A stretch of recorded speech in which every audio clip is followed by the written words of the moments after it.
Hey guys, JB here, welcome back to the channel. In today's video, I'm gonna be covering a topic that got requested to me by JBRider, and that topic is spaced armor. Now what is spaced armor? It's basically this, having another plate of armor protecting your main vehicle by a small distance, like for example, this right here. Now what a lot of people do is they just slap on armor onto their vehicle, like so. And then it protects them, yeah, sure, but if you get hit with a great enough force you will lose everything instead of just the plates outside. Now I'm gonna demonstrate this outside in the test drive area. Okay, our test weapon will be the tsunami. I'll go on the left side of the vehicle first. I'll try not to use the charge shot.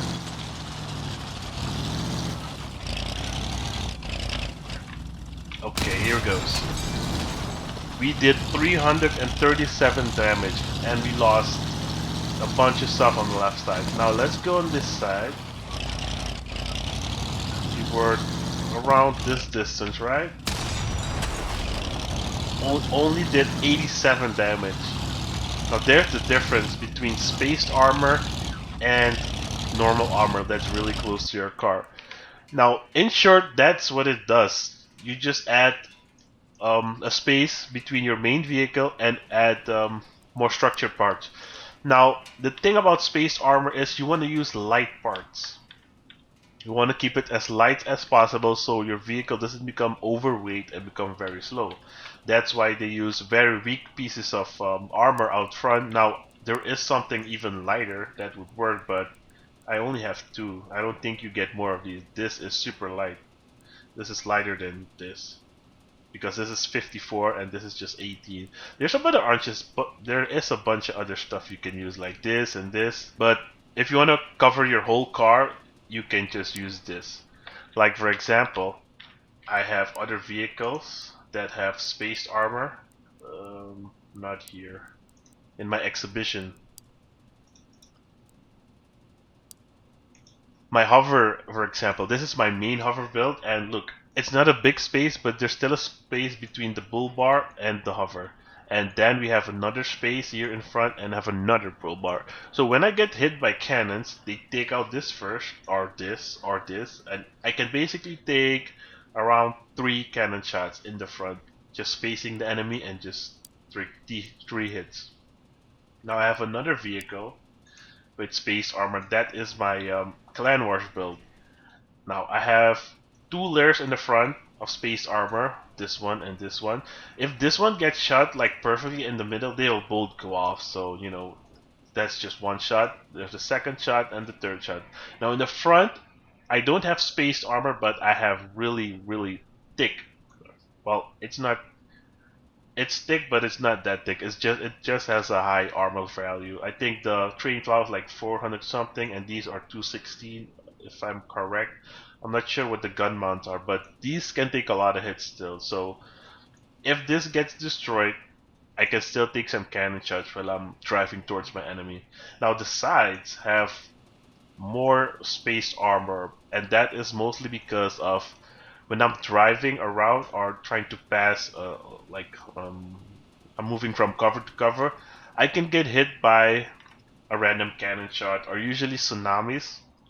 So this will protect me from that. Now, you can say I can take like 4 hits, but after this I still have some extra armor on the side of my cabin.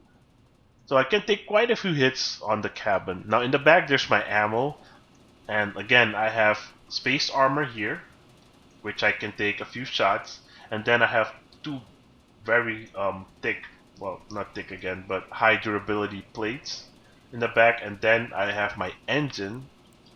I can't, let's see if I can load this up. Okay, I managed to download it because I don't have room in my blueprint search anymore. Yeah, so after they blow this thing up, because maybe for some reason I'm driving away and they blow this up with cannons or rockets or whatever. Now, one volley of hurricanes will destroy this and leave this still intact. But if they fire like 8 missiles at you, yeah, the whole thing is coming off. So after the spaced armor and the extra layers of armor, I have my engine. Now the engine has I think 145. Okay, this isn't the best engine. The other engines have way more durability. Like this one has 360, and this has 210. I think this has the most. The Golden Eagle has the most durability. It's 400 durability. So if I add that engine in the back, I have of extra 400 durability before they hit my ammo and my gas generator. So that does protect a lot, but it is, yeah, it doesn't really matter. It's on the radiator, but it still has mounting points on the side here. So if this goes and my radiator, my engine will fall off. So that is how you can use space armor in the game. Now I'm gonna show you guys another example. Now in this example, I'll show you guys space armor versus thick armor.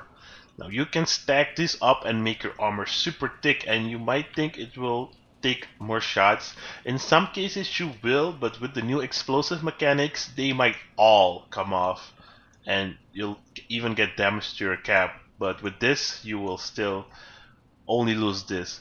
Now, the only weapon that has an exception is the 88 Executioner, because it fires an armor-piercing projectile and it explodes after a penetration of 80 points or 80 centimeter of armor. So if you shoot the 88 mil at this space armor, it will still go through and then hit this and then explode, and you'll still be dealt a lot of damage.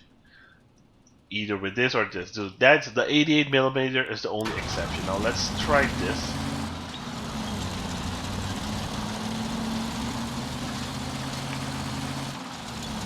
Okay, now this time I'll shoot this side again first and then the other side, and we'll see what the numbers say. 244 damage with thick armor. But the downside with the thick armor is, guys, you get really heavy. That's the only problem, and become really slow. 92 damage, so you still get less damage with spaced armor. Now guys, I had to pause the video here. Now the reason the left side, or the side where the Leviathan is, had more damage is because we had 3 pieces of light buggy frame. I'm not sure if they're called that, but now those pieces have a certain amount of durability and that adds up.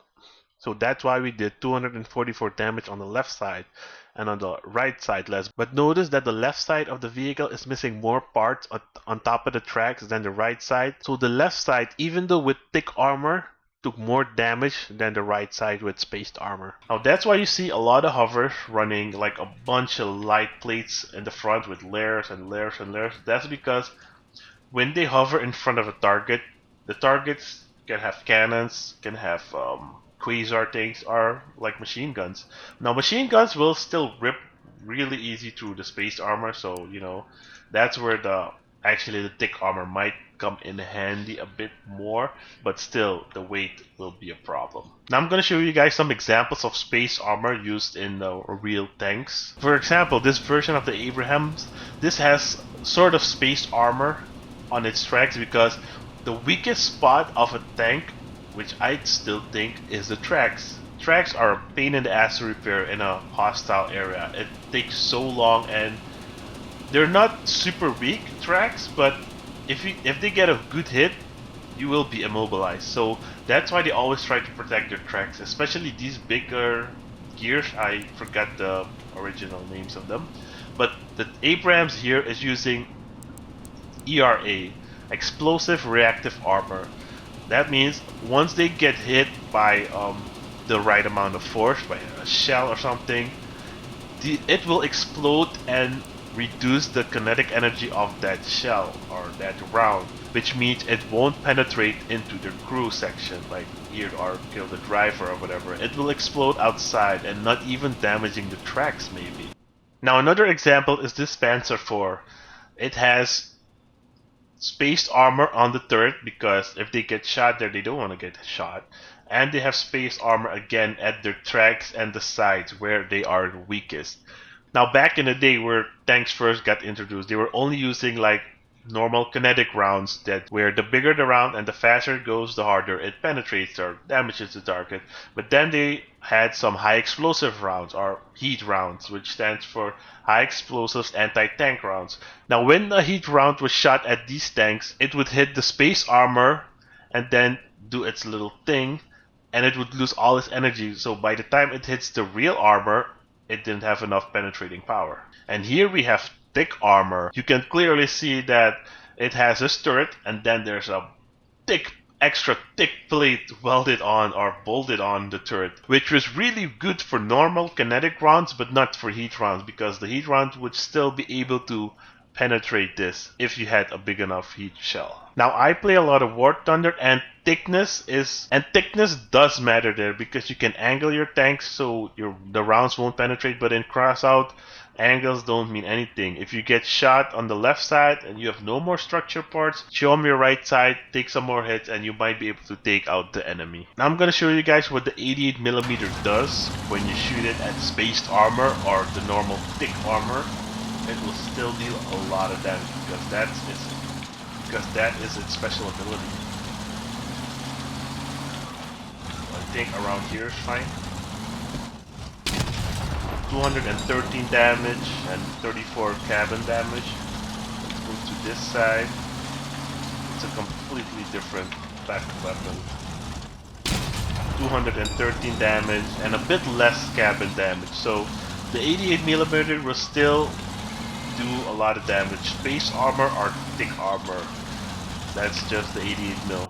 Okay guys, that's basically all there is to say about space armor. Now I want to show you guys a few more things, and that is, if you put space armor, kind of try and make it like this, so that each space armor is connected to another super light piece. Now it doesn't all have to be connected. You can go here and maybe skip a piece and then connect it again in the back, except for example this piece right here. Now I want to show you guys something that really works that I use on my hovers. Is I put the engine in front of my cabin and in front of the frame, because if they hit the frame, you're pretty much toast. So the engine's there, and then I have two big bull bars. Now let's see how long it takes before I get taken out by... This is a judge cannon. Let's just see how long it takes when I get shot in the front when I'm on the hover. That's one shot, is one bull bar gone. That's the second one gone. That's the third shot. That's the fourth shot. That's the fifth shot. And there's the sixth shot. So I can basically take 6 shots in the front when I'm on my hover. So that's why I always put an engine up front. Okay guys, that's basically all there is to tell about space armor. It's not always better than the thick armor, but it sometimes helps out a lot, especially if you're going against those annoying hurricane builds. This can also help maybe against lance builds. Lance builds are still super annoying, and they might be able to still kill you with something like this, but they'll waste a lot of spears you're doing so, and you'll save another player's build by doing that. But yeah, just test it out in battle, see if the space armor is helping you out a lot better than the thick armor. Now the space armor is really helpful protecting your wheels, because your wheels, if you lose your wheels, they're pretty vulnerable. Now the tracks, it's no point to protecting the tracks. This is a bit weaker than the tracks, but it still has a lot of hit points, so cover the normal round wheels with some space armor. I used to do that with my truck build. I would just build a lot of light pieces around my whole truck, like the fuel and stuff like that, and it did its work. I get protected by hurricanes, everything. It was great, but it made me a bit heavier, and it puts up your power score by a lot. Alright guys, I hope you guys enjoyed the video. Have a great day, and I'll see you guys in the next one. Peace out.